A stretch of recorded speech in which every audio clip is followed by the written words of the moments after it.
तो ध्यान देंगे, हम लोग लास्ट क्लास में देख रहे थे ऑब्जेक्ट ओरिएंटेड कॉन्सेप्ट पे कुछ प्रोग्राम्स बना रहे थे, ठीक है, लॉगिन वैलिडेशन का।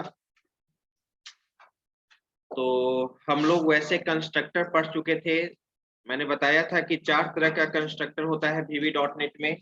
एक डिफॉल्ट कंस्ट्रक्टर, एक पैरामीटराइज्ड कंस्ट्रक्टर, कॉपी कंस्ट्रक्टर, ठीक है, और एक क्या था लास्ट, शेयर्ड कंस्ट्रक्टर। 4 तरह का कंस्ट्रक्टर होता है VB.NET में, ठीक है, जिसमें शेयर्ड कंस्ट्रक्टर हम लोग को पढ़ना है। लेकिन शेयर्ड कंस्ट्रक्टर पढ़ने के पहले, ठीक है, शेयर्ड कंस्ट्रक्टर पढ़ने के पहले हम लोग को देखना होगा शेयर्ड कीवर्ड होता क्या है। मैं बता देना चाहता हूं कि जो आप C++ और जावा में स्टैटिक कीवर्ड के बारे में आपने जो पढ़ा है, ठीक है, वही यहाँ पर VB.NET में शेयर्ड कीवर्ड है।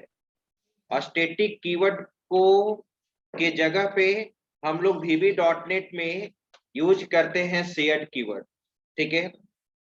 तो आप ऑलरेडी C++ और जावा के रेफरेंस में स्टैटिक का कॉन्सेप्ट आप यूज कर चुके हैं, ठीक है।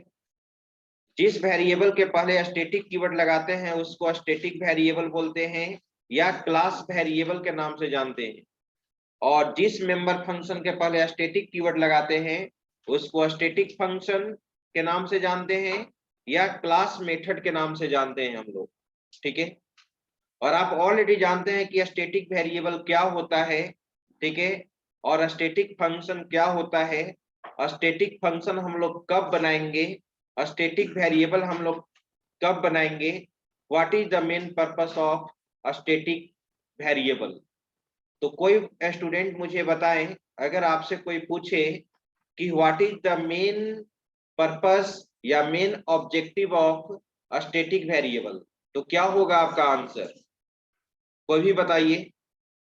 स्टैटिक वेरिएबल से रिलेटेड कुछ भी पॉइंट्स आप बताएं, क्योंकि आप C++ में भी पढ़ चुके हैं, जावा में भी पढ़ चुके हैं।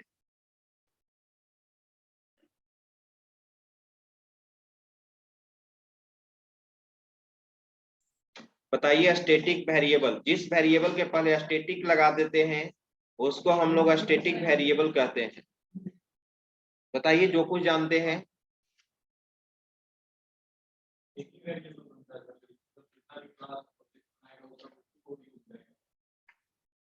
मतलब क्या हम प्रोग्राम में एक ही वेरिएबल बनाएंगे स्टैटिक वेरिएबल, अगर रिक्वायरमेंट होगा मोर देन वन वेरिएबल बनाने का।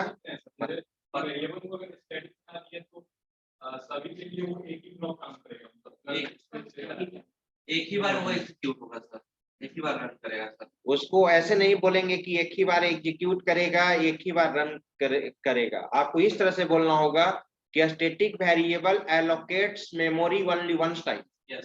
स्टैटिक वेरिएबल एक ही बार मेमोरी को क्या करता है, एलोकेट करता है, बार बार मेमोरी को एलोकेट नहीं करता है। जिससे क्या बेनिफिट होगा, मेमोरी का सेविंग होगा। मेमोरी का क्या होगा, सेविंग। आप कह सकते हो कि the main objective of static variable is to save memory.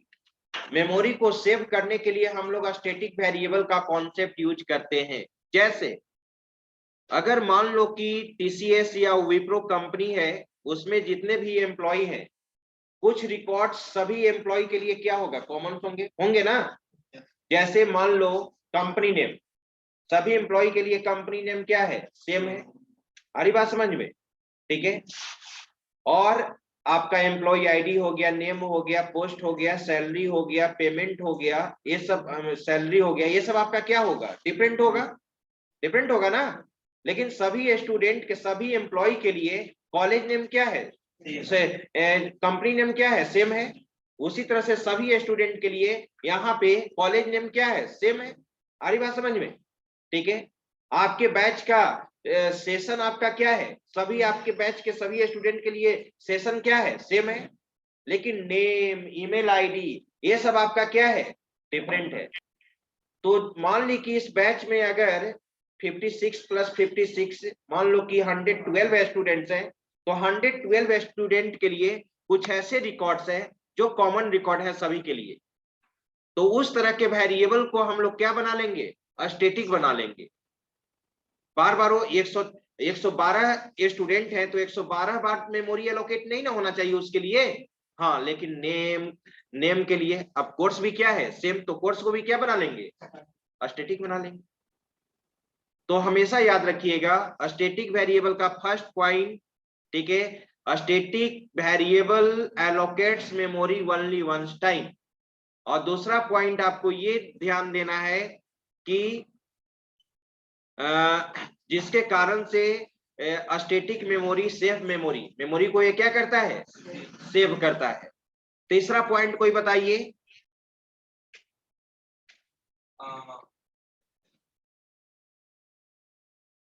अगर क्लास के अंदर स्टैटिक वेरिएबल आप बनाएंगे तो तीसरा पॉइंट्स क्या हो सकता है,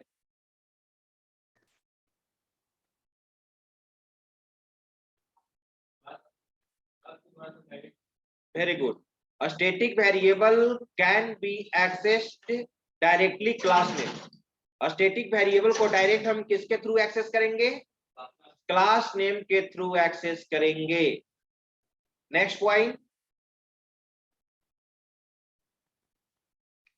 नेक्स्ट पॉइंट,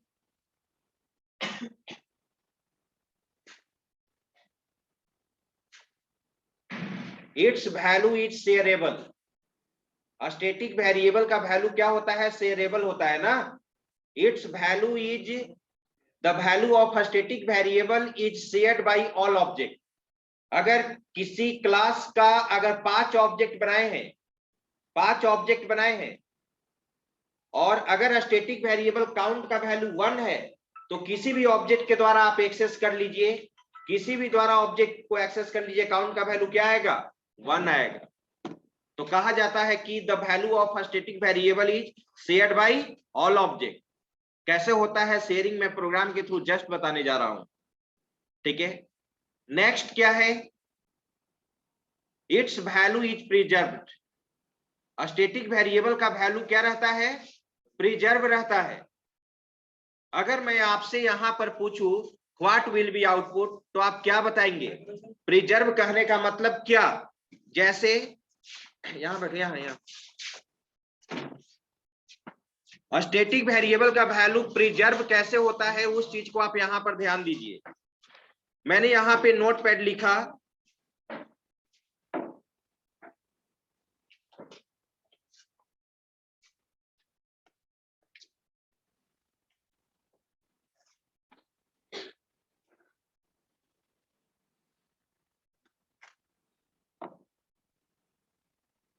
अगर हम यहां पे एक फंक्शन बनाए void xyz,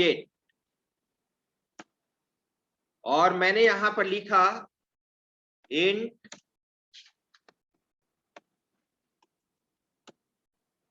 sum equal to 0, right, और फिर मैंने यहां पर लिखा sum equal to sum plus 10, right, और इसको मैं यहां पे प्रिंट करा दिया, इसको मैंने यहां पे प्रिंट करा दिया। मान लो कि किसी प्रोग्रामिंग में लिखे, मान लो कि सी में ही लिख दिया, सी में भी स्टैटिक कीवर्ड होता है, राइट, मालूम है ना, ठीक है। और मैं सम के वैल्यू को प्रिंट कराना चाहता हूं, sum equal to %d, comma sum, ठीक है।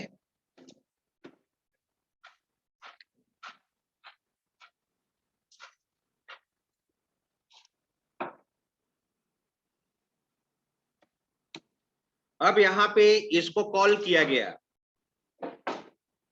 इस चीज को मैंने कॉल किया, मान लो कि मेन फंक्शन लिखा गया है void main,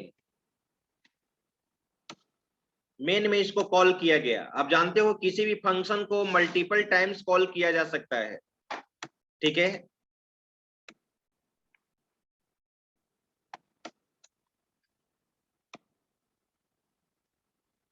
थ्री टाइम्स मैंने इसको कॉल किया,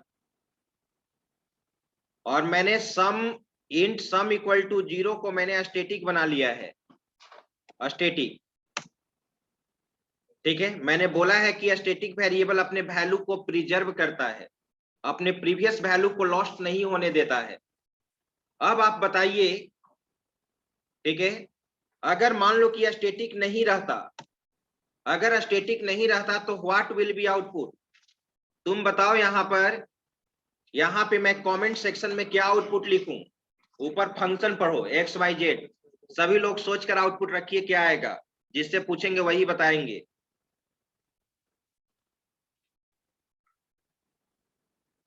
यहाँ पे सम का वैल्यू क्या प्रिंट करेगा?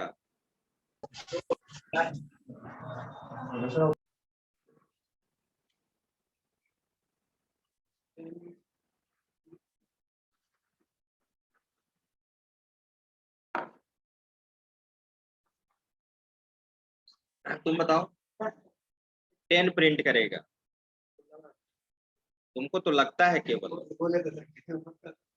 मन में सोचे 10, तो ऐसे ही इंटरव्यू में बताओगे?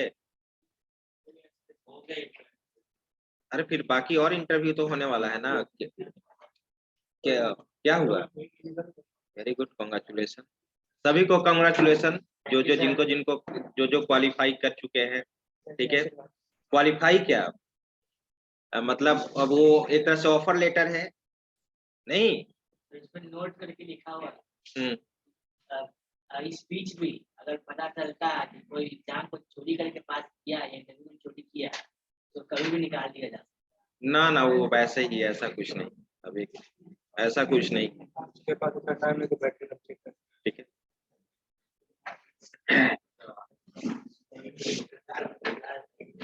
तो ध्यान दीजिए, ये हुआ।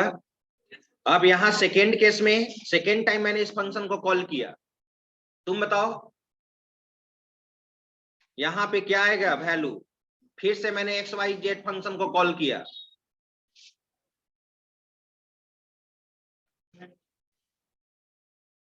ट्वेंटी। कैसे?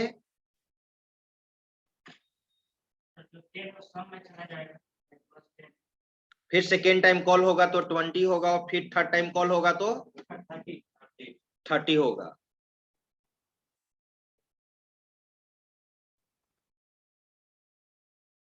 तुम बताओ सही है आउटपुट 10, 20, 30?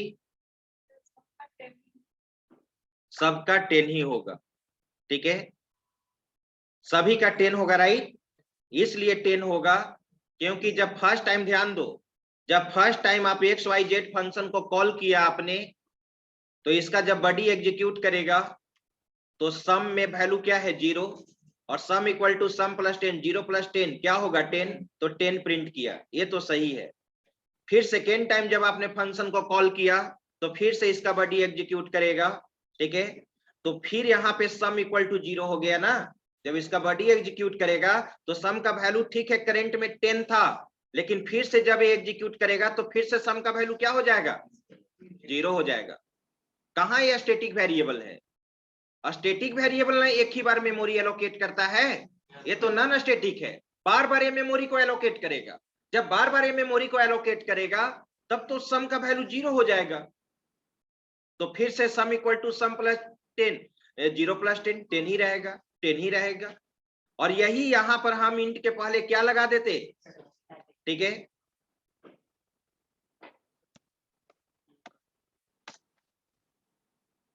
Static int. अब इंट के पहले स्टैटिक लगा हुआ है, स्टैटिक कीवर्ड लगा हुआ, तो स्टैटिक वेरिएबल हो गया ना। मैंने अभी क्या बताया कि static variable allocates memory only once time, एक ही बार मेमोरी को एलोकेट करता है और अपने वैल्यू को प्रिजर्व करके रखता है, वैल्यू को लॉस्ट नहीं होने देगा।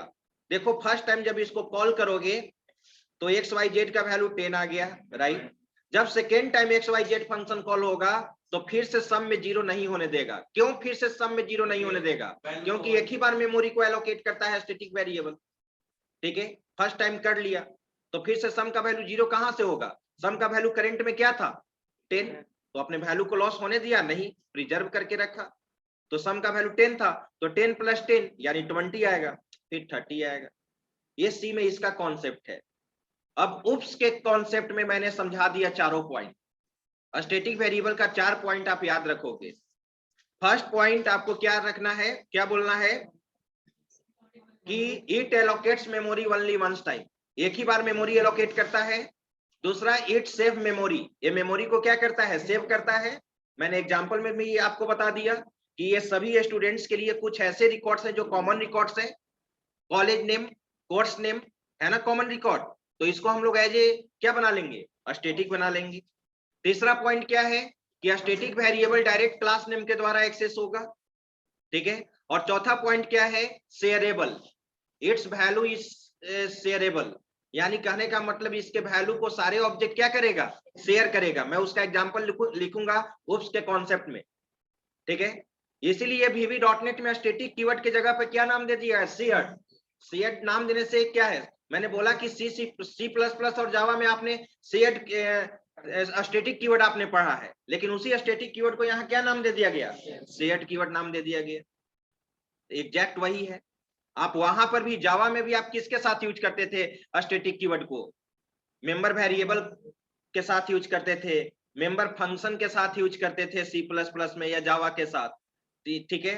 फिर आप जावा में यूज करते थे पार्टिकुलर ब्लॉक ऑफ स्टेटमेंट को भी हम लोग क्या बनाते थे, स्टैटिक बनाते थे ना, जिसको स्टैटिक ब्लॉक बोलते थे, क्या बोलते थे, स्टैटिक ब्लॉक बोलते थे, राइट। और डायरेक्ट वो किसके द्वारा कॉल होगा, क्लास नेम के द्वारा कॉल होगा। एक चीज और मैं पूछना चाहूंगा, क्या यहाँ पे स्टैटिक जो मेंबर है, अगर वो, मैंने तो बोला कि उसको क्लास के द्वारा एक्सेस करेंगे, तो क्या स्टैटिक मेंबर को हम ऑब्जेक्ट के द्वारा एक्सेस कर सकते हैं कि नहीं, कर सकते हैं। दोनों केस में कर सकते हैं, आप ऑब्जेक्ट के द्वारा भी एक्सेस कर सकते हैं और क्लास नेम के द्वारा भी एक्सेस कर सकते हैं। इसलिए तो उसको कहते हैं क्लास वेरिएबल, क्लास के द्वारा डायरेक्ट एक्सेस करते हैं हम लोग, ठीक है। लेकिन इंस्टांस वेरिएबल को आप क्लास के थ्रू एक्सेस नहीं कर सकते। यही स्टैटिक वेरिएबल का पॉइंट था। अब आ जाते हैं स्टैटिक फंक्शन। स्टैटिक फंक्शन, तो स्टैटिक फंक्शन में क्या है, कुछ बताइए स्टैटिक फंक्शन से रिलेटेड पॉइंट।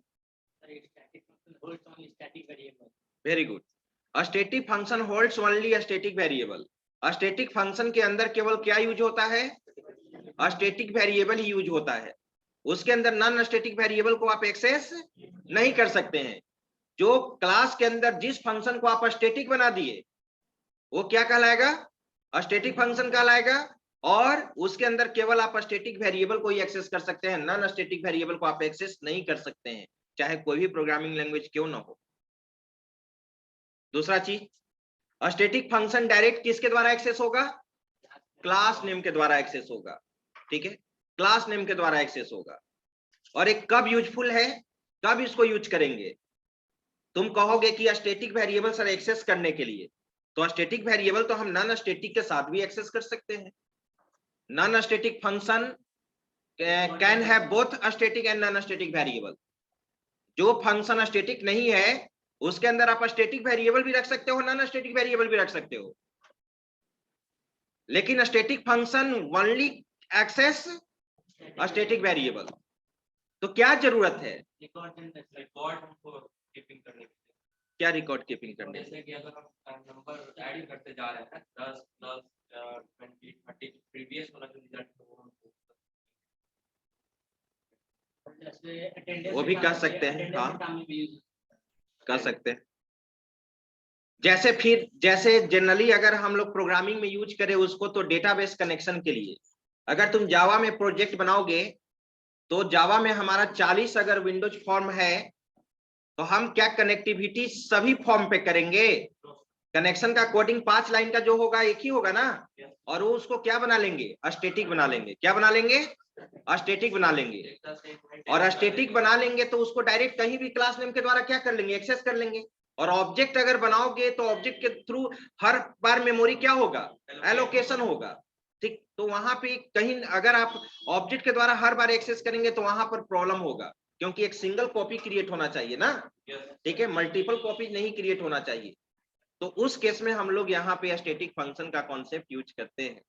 अभी फिलहाल आप यही जानोगे कि स्टैटिक फंक्शन केवल स्टैटिक वेरिएबल को एक्सेस करेगा, और इसको डायरेक्ट हम किसके थ्रू एक्सेस कर लेंगे, क्लास के थ्रू एक्सेस कर लेंगे, राइट। C++ और जावा में आपने स्टैटिक कंस्ट्रक्टर नहीं पढ़ा था, लेकिन VB.NET स्टैटिक कंस्ट्रक्टर को सपोर्ट करता है। जो किस नाम से जाना जाता है, सेट कंस्ट्रक्टर। मैंने बोला ना कि यहाँ 4 तरह का कंस्ट्रक्टर होता है, डिफॉल्ट, पैरामीटराइज, कॉपी और सेट कंस्ट्रक्टर। तो सेट कंस्ट्रक्टर किसको बोलेंगे, सेट कंस्ट्रक्टर किसको बोलेंगे? अभी तक आप इंस्टांस कंस्ट्रक्टर पढ़े थे C++ और जावा में, जिसको इंस्टांस कंस्ट्रक्टर बोलते हैं। तो वैसा कंस्ट्रक्टर जो सेट कीवर्ड के द्वारा डिक्लेयर होगा उसको हम लोग क्या बोलेंगे, सेट कंस्ट्रक्टर। ठीक है, वैसा फंक्शन जो सेट कीवर्ड के द्वारा डिक्लेयर होगा उसको क्या कहेंगे, सेट फंक्शन। वो तो आप ऑलरेडी जानते हो कि बस स्टैटिक के जगह यहाँ क्या ला दिया गया, सेट ला दिया गया। ठीक है, लेकिन इसका खासियत क्या है, क्या जरूरत है सेट कंस्ट्रक्टर बनाने से? हर ऑब्जेक्ट पे अपना नया कॉपी क्रिएट करता था, हर पर्टिकुलर ऑब्जेक्ट के लिए हर ऑब्जेक्ट के लिए अपना अलग कॉपी क्रिएट नहीं करेगा, स्केलेबल बना देगा। सेट अगर नहीं बनाए तो दूसरा बार-बार उसको कॉल करेगा सर, अलग-अलग काम के लिए, अलग-अलग जगह। तो कैसे कर पाएंगे जब स्केलेबल नहीं होगा? जैसे कि आप बोले एक चीज तब आप बता सकते हैं, इसके जगह पे वहां पे स्टैटिक ब्लॉक था, किसके जगह पे, जावा प्रोग्रामिंग में स्टैटिक ब्लॉक। कोई बता सकता है स्टैटिक ब्लॉक कब एग्जीक्यूट करता है, स्टैटिक ब्लॉक कब एग्जीक्यूट करता है जावा में? कोई भी बताइए, जब स्टैटिक ब्लॉक आप पढ़े हो तो क्लास के अंदर किसी पार्टिकुलर ब्लॉक ऑफ स्टेटमेंट को अगर हम स्टैटिक बना दिए हैं तो कब एग्जीक्यूट करेगा? क्या ऑब्जेक्ट बनाने के बाद? सर मेन से पहले करता है, बिना ऑब्जेक्ट बनाए भी उधर और मेन मेथड के पहले एग्जीक्यूट कर जाता है, मेन मेथड के पहले एग्जीक्यूट करता है और ऑब्जेक्ट बनाने की जरूरत नहीं है। उसी तरह से यहाँ पर भी होता है सेट कंस्ट्रक्टर में। अभी तक कंस्ट्रक्टर कब एग्जीक्यूट कर रहा था, जब ऑब्जेक्ट बनाते हो। जब ऑब्जेक्ट बनाते हैं तभी इंस्टांस कंस्ट्रक्टर एग्जीक्यूट करता है, और ये इंस्टांस कंस्ट्रक्टर के पहले एग्जीक्यूट करेगा। इंस्टांस कंस्ट्रक्टर के पहले ये क्या करेगा, एग्जीक्यूट करेगा, पहले मेमोरी पे लोड रहेगा। बिल्कुल। तो आप कह सकते हैं कि इसको कॉल करने के लिए ऑब्जेक्ट बनाने की जरूरत नहीं है, ऑटोमेटिकली एग्जीक्यूट होगा। तो अब इससे ही एक कंक्लूजन निकल रहा है, तुम इस अब यहां से सोच कर बताना आपका क्या एक्सपीरियंस कह रहा है यहाँ पर। अगर मैंने बोला कि इसको ऑब्जेक्ट बनाने का जरूरत नहीं है, अभी तक आप जानते हो कि कंस्ट्रक्टर तभी एग्जीक्यूट करता है जब ऑब्जेक्ट हम लोग बनाते हैं, जब ऑब्जेक्ट बनाते हैं। तो क्या किसी भी क्लास में more than one set constructor हो सकता है? इसको तो ऑब्जेक्ट बनाने का जरूरत नहीं है। अगर हमारे क्लास में मोर देन वन कंस्ट्रक्टर रहता है, डिफॉल्ट कंस्ट्रक्टर बनाते हो, पैरामीटराइज कंस्ट्रक्टर बनाते हो, कॉपी कंस्ट्रक्टर बनाते हो, तो इसको एग्जीक्यूट करने के लिए मल्टीपल ऑब्जेक्ट बनाते हैं, राइट। लेकिन सेट कंस्ट्रक्टर को तो ऑब्जेक्ट से कुछ मतलब है ही नहीं, ऑब्जेक्ट से कुछ मतलब है ही नहीं। वो जैसे प्रोग्राम एग्जीक्यूट करेगा सबसे पहले सेट कंस्ट्रक्टर एग्जीक्यूट कर जाएगा। तो क्या more than one set constructor हो सकता है? नहीं हो सकता है। Static variable more than one हम कर देंगे, बट एक ही हो रहेगा। सेट कंस्ट्रक्टर एक ही हो सकता है। Set constructor can not be overloaded. Set constructor को आप ओवरलोड नहीं कर सकते हो। जो भी पॉइंट्स मैंने अभी डिस्कस किया वो ऑलरेडी आपका पीडीएफ में लिखा हुआ है, बस आपको इंप्लीमेंट करके मुझे दिखा देना है कैसे इसको यूज करेंगे। आप देख लो, यहां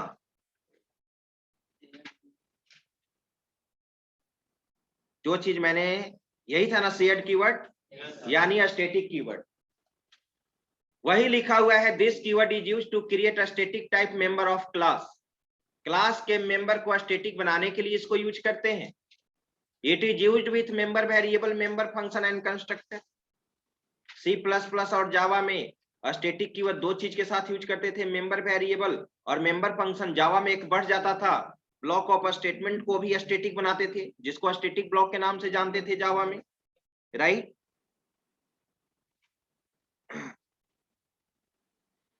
यहाँ पे सब पहले है shared used with member variable. Shared used with member variable, member variable के पहले अगर शेयर्ड कीवर्ड यूज करेंगे तो इसको क्लास वेरिएबल के नाम से भी जानेंगे, स्टैटिक वेरिएबल के नाम से भी जानेंगे, शेयर्ड वेरिएबल के नाम से भी जानेंगे। कोई भी आपसे पूछ सकता है कि शेयर्ड वेरिएबल क्या होता है, स्टैटिक वेरिएबल क्या होता है, क्लास वेरिएबल क्या होता है और shared used with member variable क्या होता है, सेम चीज है। वही पॉइंट यहां मैंने लिखा है those variables which are declared with the help of shared keyword called shared variable. It allocates memory only once time, so its value is preserved. It saves memory space.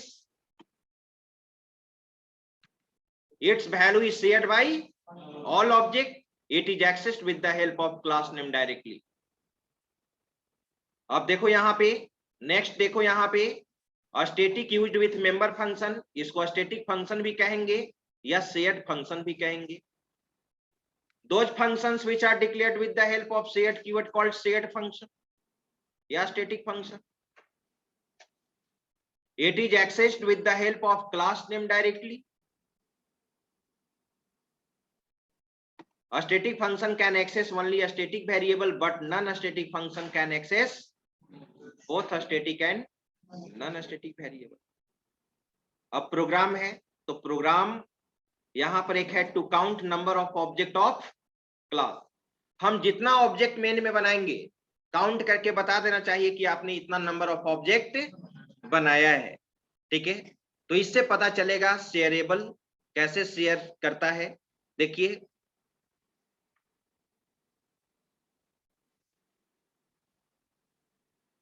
ये previous class का programme था, ठीक है। अब मुझे जो भी input लेना रहेगा हम अभी फिलहाल इनपुट बॉक्स ही यूज करेंगे और प्रिंट कराने के लिए हम मैसेज बॉक्स यूज करेंगे, जो मैंने प्रीवियस क्लास में बताया था।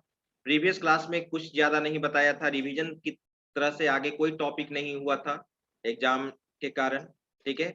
बस केवल नया चीज में मैंने क्या बताया था, इनपुट बॉक्स कैसे यूज करते हैं और कैसे मैसेज बॉक्स यूज करते हैं। यानी पीएचपी में मैंने जावास्क्रिप्ट में मैंने आपको बताया था कि प्रॉम्प्ट के द्वारा डायलॉग बॉक्स के थ्रू इनपुट लेते हैं जावास्क्रिप्ट में, यहाँ पे इनपुट बॉक्स यूज करते हैं। और अलर्ट जो मैसेज बॉक्स की तरह यूज होता था जावास्क्रिप्ट में, यहाँ एमएसजी बॉक्स यूज करते हैं। आगे हम लोग पढ़ेंगे इसका बहुत सारा मैसेज बॉक्स बहुत तरह का बना सकते हैं, बहुत तरह का इसमें कांस्टेंट है। इनपुट बॉक्स में भी बहुत तरह का कांस्टेंट है जो आगे हम लोग देखेंगे, ठीक है। कंसोल प्रोग्रामिंग समाप्त होने के बाद जैसे ही जीवाई बेस्ड में हम लोग इंटर करेंगे हम लोग उस चीज को देखेंगे, ठीक है।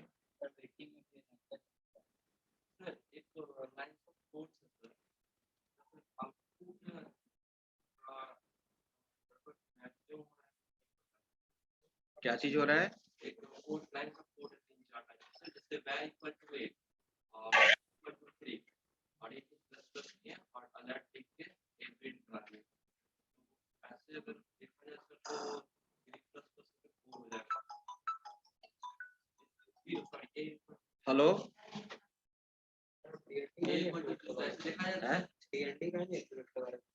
कैसे वर्क करता? कंपनी में बात करके बोला हूँ कि डीएनडी एक्टिवेट कर दो, एक वीक में हो जाएगा, फिर आपको कोई भी कंपनी का कॉल लीजिए। बहुत परेशान करता है। देना पड़ेगा, क्लास कर लो उसके बाद। इंक्रीमेंट क्यों नहीं हो रहा है?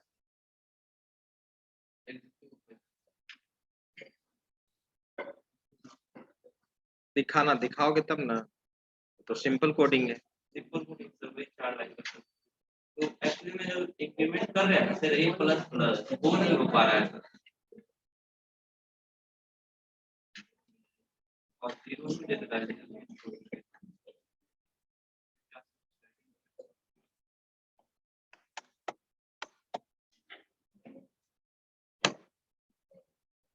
हाँ तो ध्यान देंगे, हम प्रोग्राम बना रहे हैं। यहाँ पे प्रोग्राम में लिख देता हूँ कमेंट सेक्शन में, write a program in VB.NET।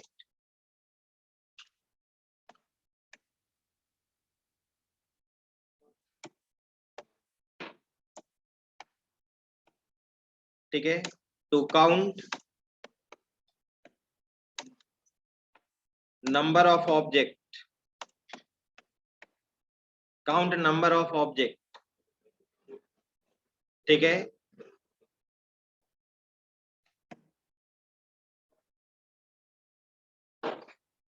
अभी हम शेयर्ड कंस्ट्रक्टर यहाँ पे यूज नहीं कर रहे हैं, ठीक है। मैं यहाँ पे कैसे स्टैटिक वेरिएबल का वैल्यू कैसे शेयरेबल होता है उस चीज को मैं दिखा रहा हूँ इस प्रोग्राम के थ्रू।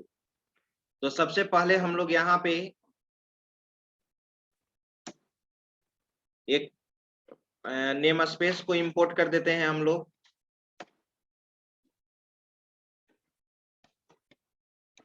इंपोर्ट्स सिस्टम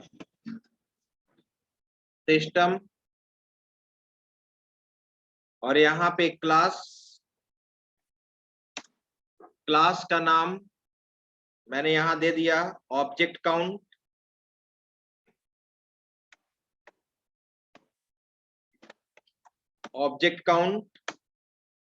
ठीक है।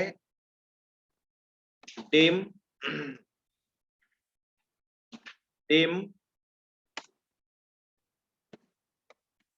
काउंट एज इंटीजर, ठीक है। इसमें मैंने वैल्यू 0 इनिशियलाइज कर लिया, ठीक है। इनिशियलाइजेशन इस तरह से होता है, temp count as integer equal to 0, लेकिन विजुअल बेसिक में नहीं होता है 6.0 में, लेकिन VB.NET में ये फैसिलिटी है कि आप इसको इस तरह से इनिशियलाइज कर सकते हो। ऑलरेडी आप पढ़ चुके हैं। नेक्स्ट क्या हुआ, देखो इधर, टेम काउंट एज इंटीजर। इसके बाद मैं यहाँ पर एक कंस्ट्रक्टर बना रहा हूं। आप जानते हैं कि जब जब ऑब्जेक्ट बनाएंगे कंस्ट्रक्टर हमारा एग्जीक्यूट करेगा, जब जब ऑब्जेक्ट हम बनाएंगे कंस्ट्रक्टर एग्जीक्यूट करेगा, राइट। तो चलिए सबसे पहले हम लोग यहाँ पे कंस्ट्रक्टर बनाते हैं। और आपको मालूम है कंस्ट्रक्टर कैसे बनता है। कंस्ट्रक्टर सब रूटीन होता है, सब न्यू कीवर्ड यूज करते हैं, ठीक है। ये रहा डिफॉल्ट कंस्ट्रक्टर। और आप जानते हैं कि यहाँ पे इंक्रीमेंट ऑपरेटर यूज नहीं होता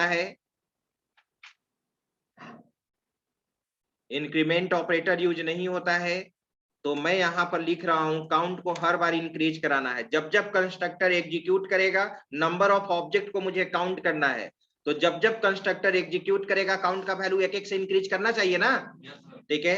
तो मैंने C++ जावा में तो काउंट प्लस प्लस लिख देते, तो यहाँ पर क्या लिखना होगा, count equal to count plus 1, right. अब आइए, अब मैं यहां पर एक फंक्शन बनाया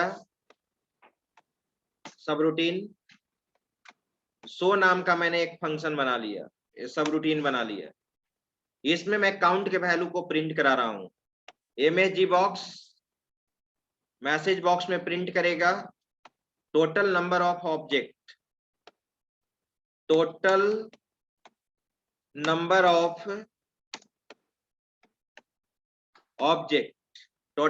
ऑफ ऑब्जेक्ट इक्वल टू, ठीक है। आप जानते हैं ये चीज मैंने बताया है, ऐसे भी वैल्यू प्रिंट होता है या नहीं बताए हैं? ये सर बताया। बताए हैं। इसके बाद क्या देंगे, कॉमा,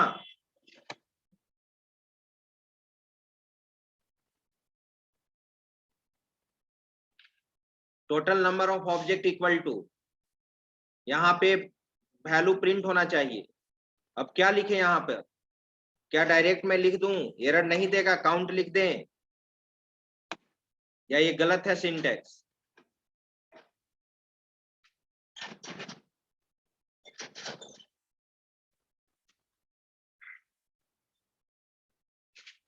अब देखिए तो क्लास का आप ऑब्जेक्ट बनाओ, dim obj1 as new object count. किसी भी क्लास का मोर देन 1 ऑब्जेक्ट बनाया जा सकता है, इसलिए इसको मैंने कॉपी कर दिया, Ctrl+C, Ctrl+V, 4 ऑब्जेक्ट मैंने बनाया। यहाँ पे आउटपुट में आना चाहिए total number of object equal to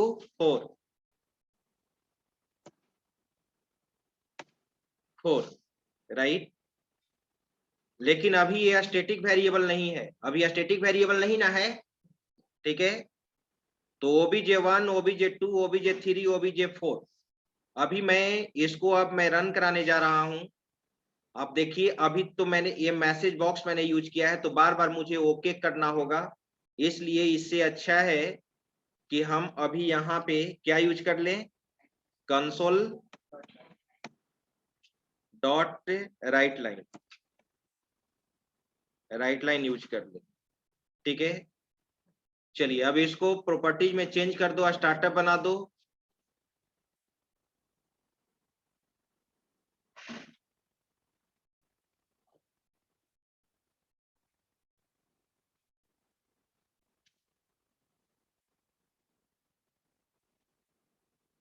modulate,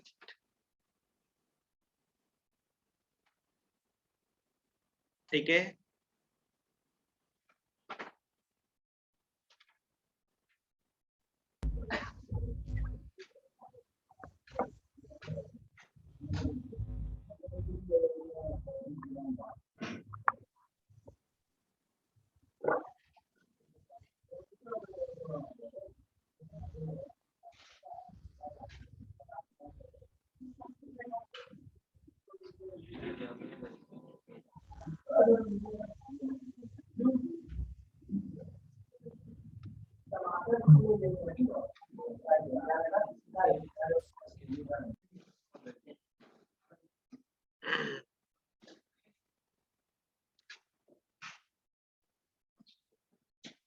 तो रन कराइए।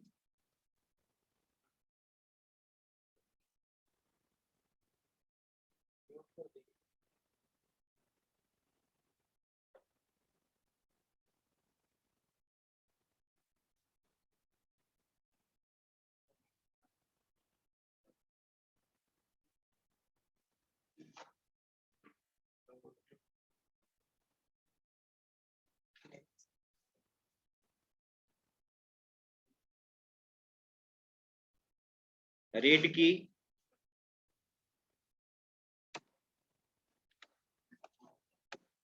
कंसोल डॉट रीड की,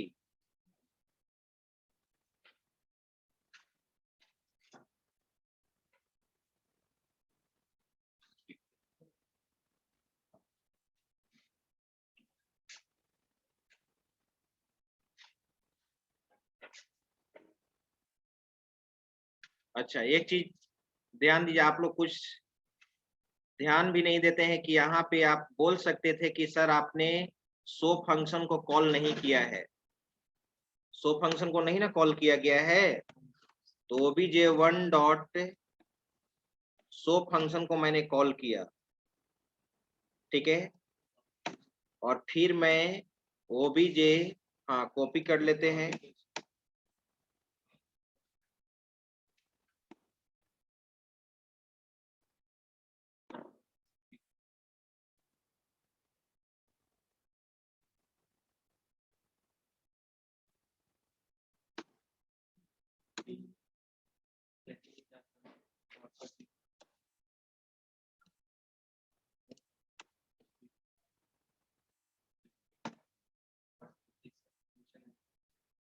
अब आप देखिए क्या आउटपुट आ रहा है, 1 1 1 1 1, ठीक है। और 1 1 क्यों दे रहा है, आप जानते हैं ना कि स्टैटिक वेरिएबल बार बार ये नॉन स्टैटिक वेरिएबल है ना, बार बार ये मेमोरी को क्या कर रहा है, एलोकेट कर रहा है, ठीक है। सिंपल आउटपुट यही आएगा। देख आप देख रहे हैं यहाँ पे, आप जानते हैं कि मेंबर वेरिएबल मेमोरी कब एलोकेट करेगा, जब ऑब्जेक्ट बनेगा। जब ऑब्जेक्ट बनेगा तो हर बार मेमोरी का मेंबर वेरिएबल एलोकेट करेगा ना। तो देखो तो यहाँ पर obj1 बना, obj1, ठीक है, फर्स्ट ऑब्जेक्ट बनाएंगे तो क्लियर है कि मेंबर वेरिएबल एलोकेट हो गया, काउंट में वैल्यू क्या हो गया, 0। कंस्ट्रक्टर भी एग्जीक्यूट करेगा तो काउंट का वैल्यू क्या हो गया, 1। तो obj1 के द्वारा शो को कॉल करेंगे तो क्या प्रिंट करेगा, 1 प्रिंट करेगा। फिर आप दूसरा ऑब्जेक्ट बनाए तो फिर मेंबर वेरिएबल में ना मेमोरी एलोकेट हो गया, इंस्टेंस वेरिएबल तो बार बार मेमोरी एलोकेट करता है, तो फिर से काउंट में वैल्यू क्या हो गया, 0। फिर सेकेंड टाइम जब कंस्ट्रक्टर एग्जीक्यूट करेगा तो 1 ही होगा। यानी आप कह सकते हो कि instance variable allocates memory multiple times during creation of object. ठीक है, अब हम इसको स्टैटिक बना देते हैं। जब स्टैटिक बना देते हैं तो डिम कीवर्ड यूज नहीं करते हैं, वो खुद खत्म हो जाएगा स्टैटिक। ठीक है, एरर दे रहा है, डिम को हटा दो। अब आइए, बन गया ये स्टैटिक। अभी भी error दिख रहा है।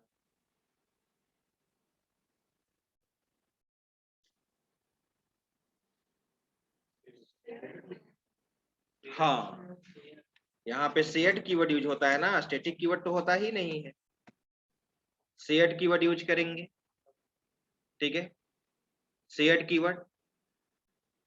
अब आप यहाँ पे अब देख सकते हैं, अब तुम ही बताओ यहाँ पे कैसे शेयरेबल होता है। एक चीज देखिए, OBJ1 के द्वारा OBJ1 जब बन रहा है, फर्स्ट ऑब्जेक्ट बन रहा है, तो काउंट का वैल्यू क्या है? 1। एक 1 ही है ना। OBJ2 जब बन रहा है तो काउंट का वैल्यू क्या? 2। OBJ3 जब बन रहा है तो काउंट का वैल्यू क्या? 3। OBJ4 जब बन रहा है तो काउंट का वैल्यू क्या? 4।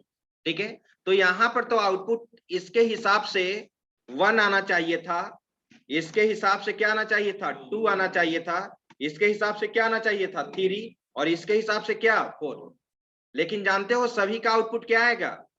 यहाँ पर भी 4 आएगा, यहाँ पर भी 4 आएगा, और यहाँ पर भी क्या आएगा? 4 आएगा। क्योंकि स्टैटिक वेरिएबल का जो करंट वैल्यू होता है, उस वैल्यू को सारे ऑब्जेक्ट क्या करता है? शेयर करता है, तभी ना शेयरेबल होगा। तो OBJ4 के केस में, OBJ4 जो लास्ट ऑब्जेक्ट बनाए हो, उस समय काउंट का वैल्यू क्या हो जा रहा है? 4। तो OBJ1 के द्वारा शो को कॉल करेंगे तो क्या होगा? 4 ही आएगा, यानी 4, यानी 4 टाइम्स आपका ये प्रिंट करेगा। देख लो। 1 2 3 को प्रिंट करवाने के लिए हर न्यू के बाद हाँ बिल्कुल, देखिए आया, total number of object equal to 4, total number of object equal to 4। ठीक है, अब एक एक करके आपको लाना है, तो आपको यहाँ पर उसको कॉल करना पड़ेगा। ठीक है, अब एक चीज और, इसी को तुम शो फंक्शन को क्या बना दो? अब स्टैटिक। देखो मैं स्टैटिक बना रहा हूं, स्टैटिक सॉरी शेयर्ड। शेयर्ड, अब ये शेयर्ड फंक्शन हो गया, शेयर्ड फंक्शन। ठीक है, शेयर्ड फंक्शन हो गया, और ये क्या था? शेयर्ड वेरिएबल ना, शेयर्ड वेरिएबल। ठीक है, अब आप इसको तो इतने तरह से आपने कॉल किया ही है। ठीक है, अब डायरेक्ट इसको किसके द्वारा कॉल करोगे? अब ये चेक कर लो। मैं हाँ, तो कहने का मतलब वो केवल C++ और जावा में ही फैसिलिटी प्रोवाइड है कि हम स्टैटिक फंक्शन को क्लास नेम के द्वारा, ये ऑब्जेक्ट के द्वारा भी एक्सेस कर सकते हैं। यहाँ पे तो एरर दे रहा है आपका, क्या ऊपर में? और शेयर्ड, तब तो अब यहाँ पे ये बिल्कुल खत्म हो जाएगा। अब इसको अगर मैं, ध्यान दो, कमेंट सेक्शन में लिख दिया, कमेंट सेक्शन में लिख दिया, कमेंट सेक्शन में लिख दिया, कमेंट सेक्शन में लिख दिया। अब तुम शो फंक्शन को कॉल करो, किस नेम के द्वारा? क्लास नेम के द्वारा ना, object count dot show function. अब एरर नहीं दे रहा है। ठीक है, यानी क्लियर है कि स्टैटिक फंक्शन को आप यहाँ पर केवल क्लास नेम के द्वारा ही क्या कर सकते हो? एक्सेस कर सकते हो। जरा वो भी चेक कर लो, MAG बॉक्स काउंट को यहाँ पर एक्सेस करो। काउंट तुम्हारा स्टैटिक है ना? ठीक है, total object, number of object equal to, वो तो ऊपर से दिखाई नहीं लगता।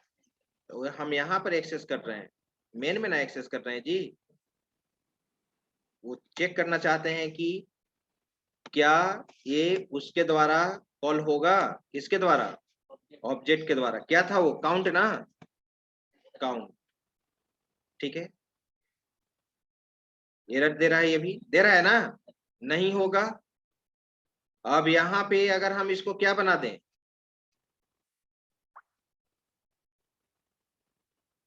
क्लास नेम यूज करो। क्या था class name? Object count.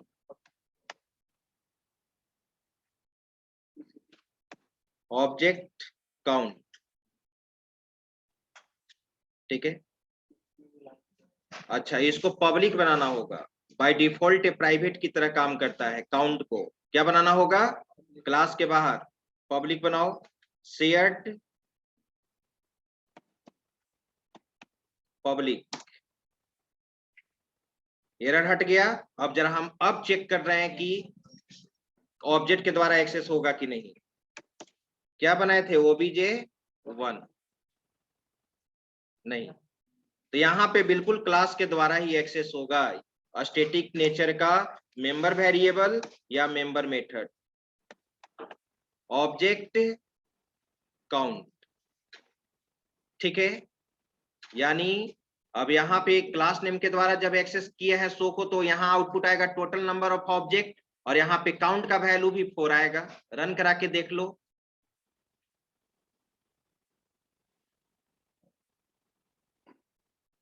Total number of object equal to क्या दिया, 4, और यहाँ पर भी मैसेज बॉक्स में क्या दिया, number of object equal to 4, ठीक है। बस, और मैंने तो बोला ही था सेट कंस्ट्रक्टर ऑलरेडी लिखा हुआ है, बस तुम यूज कर लो। Welcome to set.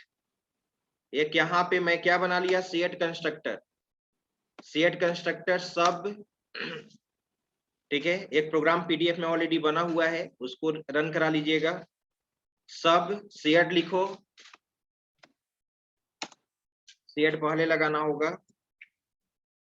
Constructor, set constructor बनाने के लिए हम लोग सेट कीवर्ड यूज करेंगे, और सब दिया, और क्या है, न्यू, और मैं यहाँ पे एक मैसेज दिया, मैंने मैसेज दिया console dot write line welcome to set constructor. मैंने क्या बोला था कि इंस्टेंस कंस्ट्रक्टर के पहले एग्जीक्यूट करता है सेट कंस्ट्रक्टर, बोला था ना। Welcome to vb.net set constructor,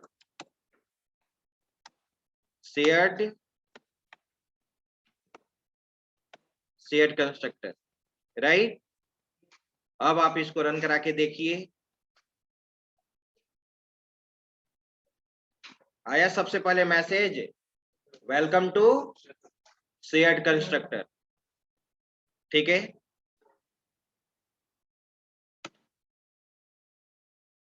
तो ये था शेयर्ड कीवर्ड, हम लोग का समाप्त हो चुका है। पीडीएफ इसका शेयर किए हैं, आज पीडीएफ शेयर कर देंगे इसका, ठीक है। और नेक्स्ट क्लास से हम लोग इसमें अब ओप्स में स्टार्ट करेंगे इनहेरिटेंस। हाँ, इसका स्क्रीनशॉट ले लीजिए, स्क्रॉल करें,